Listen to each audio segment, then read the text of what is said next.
урт хоолын аяллынхаа тэхий дунд нь алхаж явнаа. Улдаж завсан юм гүйж сүлдэж ядрахыг үзлээ.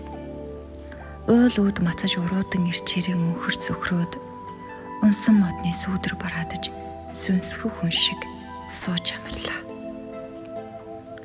Амьдралд давах даваа өчнөө харагдана. Би тэсэх ёстой. Ажиглаж тунгааж бас ухаарч аваад өндийх ёстой.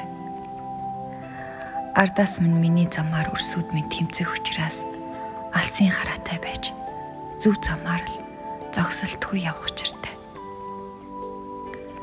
Хөндлөн гулд хэрсэн замд сэтгэл хоёр даххгүй. Хөнгөн жим хайж хөлдөө гаж ирэхгүй хүн шиг эцсийн зогсоол сүүлийн амьсгал татгацыг хүртлээ. Ирчээ суларч тэнхлэн барагдтал би зогсолтгүй явах ёстой. Хэн байх, хэн болохыг би өөрөө ч үл мэднэ. Хизээ дуусах, хизээ төгсөхийг би үл таамаглана.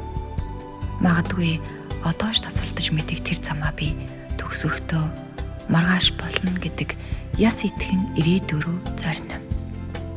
Би